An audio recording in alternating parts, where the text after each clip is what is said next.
Hola, ¿qué tal? Me llamo Gilberto Molinares, estudiante de Ingeniería y Mantenimiento Mecánico, y a través de esta presentación les voy a hablar del tiempo futuro en inglés para la asignación de la quinta unidad de inglés por medio de la plataforma online Saya. Futuro simple, tiempo posterior, hechos y certezas. Se forma de la siguiente manera: afirmativa, sujeto más el auxiliar will más infinitivo sin to. Un ejemplo sería I will cook. La forma negativa, sujeto más will, que es el auxiliar, más la palabra not, más infinitivo sin to. Ejemplo, they will not play. De la forma interrogativa, sería el auxiliar will más sujeto más infinitivo sin to. Un ejemplo sería, will he paint? Interrogativa negativa, sería el auxiliar will, de forma negativa, sería won't más sujeto más infinitivo sin to. Un ejemplo sería, won't they paint? ¿Para qué se emplea? ¿Para qué se emplea? Se emplea para predecir un evento con I o we para expresar una decisión espontánea, para expresar voluntad o disposición de hacer algo. En forma negativa, para expresar rechazo o falta de disposición para hacer algo.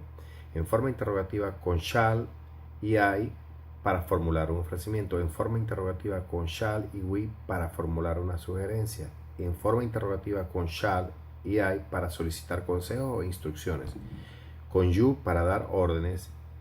En forma interrogativa, con you para formular una invitación.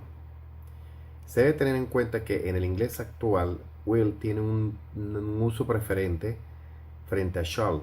Shall se utiliza fundamentalmente con las primeras personas, I y we, para ofrecer o sugerir algo o para pedir consejos. Futuro continuo. ¿Cómo se forma el futuro continuo? Hablemos de que el futuro continuo es la acción que tendrá lugar en el futuro y se irá desarrollándose en ese momento. ¿Cómo se forma? De la forma afirmativa sería sujeto más el verbo to be, futuro simple, más el verbo principal en presente progresivo. Por ejemplo, I will be playing. De la forma interrogativa sería el auxiliar más sujeto más el verbo to be en futuro simple más el verbo principal en presente progresivo. Un ejemplo sería, will he be cooking? De la forma negativa sería sujeto más el verbo to be en futuro simple más la palabra not, la negación, más el verbo principal en presente progresivo. Un ejemplo sería, I will not be playing. Futuro perfecto, se habla del pasado en el futuro, se forma. Afirmativa sería sujeto más will, el auxiliar más el auxiliar have, más participio pasado, verbo principal. Un ejemplo sería, I will have finished my homework before 8 p.m. Interrogativa sería de la siguiente manera: auxiliar más sujeto más auxiliar have más participio pasado, verbo principal. Un ejemplo sería, will I have finished my work before 8 p.m. Negativa, sujeto más el auxiliar will, pero en este caso de forma negativa sería won't más auxiliar have más participio pasado del verbo principal. Un ejemplo sería, I won't have finished my homework before 8 p.m. El futuro perfecto continuo, acciones duraderas antes de cierto punto en el futuro, se forma de la siguiente manera.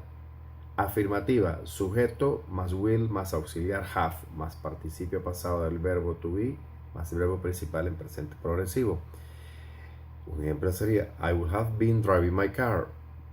Interrogativa sería el auxiliar will más sujeto más auxiliar have más participio pasado del verbo to be más el verbo principal en presente progresivo. Un ejemplo sería, will I have been driving my car?